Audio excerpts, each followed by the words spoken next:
You ever be watching the news, scrolling your phone, or just living your life? When bam, some headline hits you in the gut? ICE raids local neighborhood.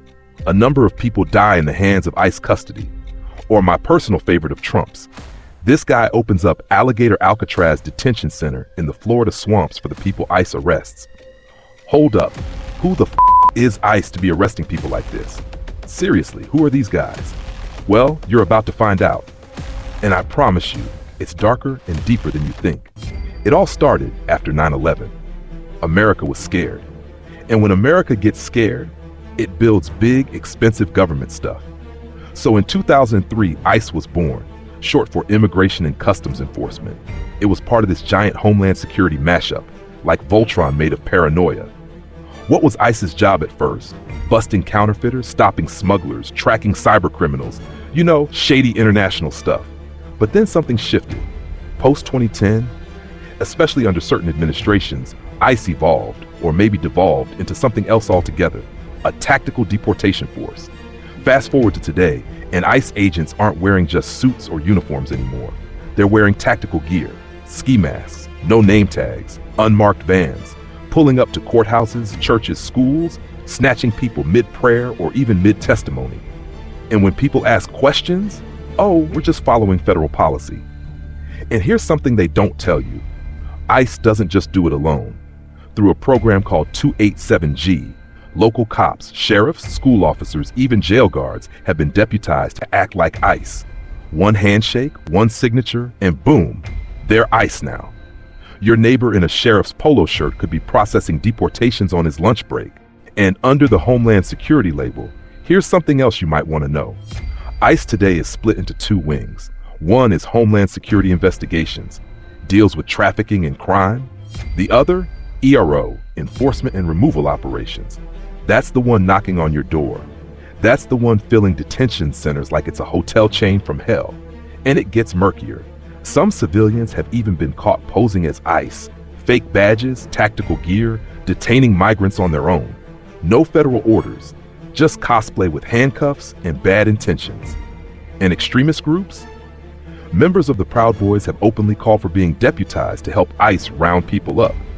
They're not officially part of ICE yet, but the fact they feel emboldened enough to say it tells us where things stand. Now in 2025, ICE ain't just doing their job. They're doing the most. Better yet, maybe way too much. Under Trump's second go-round, ICE received significantly increased federal funding to expand detention. It's led to a brand new 5,000-bed detention complex deep in the Everglades, nicknamed Alligator Alcatraz. Yeah, that's real. Swampland, armed guards, electrified fencing, and yes, literal alligators. 5,000 beds, zero oversight. Trump even joked that if people escape, well, good luck outrunning the gators. Now let me hit you with something even colder. 13 people have died in ICE custody this year. Not hardened criminals, regular people. A 75-year-old Cuban man, a Canadian legal resident. Some died days after being detained. No trial, no medical care given, no answers. In Florida alone, 5 deaths tied to detention facilities. What kind of system is this? Crammed in cages in horrible conditions? We don't even let pets live in those conditions. And look, some of y'all watching, I already know. You're not heartless. I know you care for human life. But you just believe in law and order. You believe if you're here legally and you're not committing crimes, then ICE shouldn't be a concern. And listen, on paper, you're absolutely right. That's how it's supposed to work. But this ain't a theory class.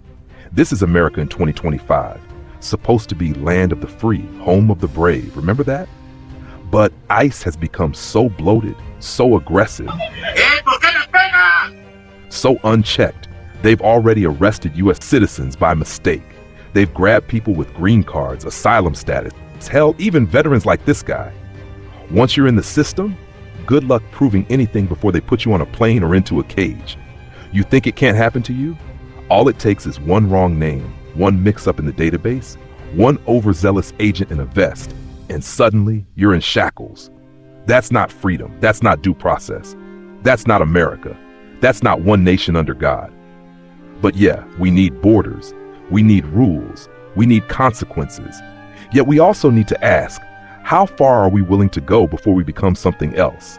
A country and a system we don't recognize anymore. Because once you create a force that answers to no one, you better believe they won't stop with just them. Eventually, they come for us. See, ICE isn't just showing up in the headlines, they're showing up in real people's lives. Like in Key West, ICE arrested a well-known local business owner, legal resident, full papers.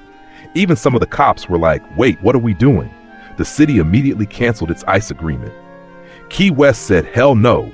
And courthouse arrests? Imagine showing up for a child support hearing and walking into a deportation ambush. This isn't just law enforcement, this is intimidation. Now, ICE will tell you, hey, we're just doing our job. We catch murderers, drug traffickers, sex offenders.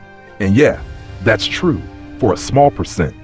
They'll even throw wild stories at you to make immigrants look less than human or crazy. Like, an illegal immigrant guy started eating himself on a deportation flight. Wait, what the heck? Yeah, Governor Kristi Noem actually said that. We're in wild territory now, folks. No strategy is off limits. But here's the truth. More often than not, it's moms, dads, working people, kids getting swept up, taken away. And when they vanish, sometimes they don't come back. And you guys are paying for it with your tax dollars. While your local school can't afford new desks or supplies, ICE is running a swamp jail with Gator Patrol. Seems we have very little money for the good things, the things that count.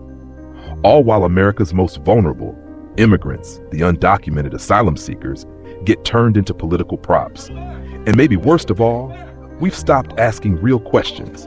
We just accept it. Yeah, these illegals and criminals should have stayed put where they came from. But you have to see why they tried to come to America. You have to remember why all of our families came to America at one point. And no one was looking to be bullied and run over by overly excited officers who give less than a damn about human life on a daily basis. So yeah, I'll ask it again. Who the is ICE to be arresting people? They're a product of fear. They're funded like an army. And they've become something America was never meant to be. A country that punishes hope. A country that vanishes people with no apology. And unless we look this thing in the eye and ask, is this who we are now? It'll just keep growing, silently, violently, unchecked, and scariest of all, without limitations. You've just been hit with the facts. This is the Anything History channel, where we don't flinch, we don't sugarcoat, and we sure as hell don't forget. Hit subscribe, because the history you're living right now, you're gonna want receipts. You better be keeping score, especially if it becomes your turn at bat.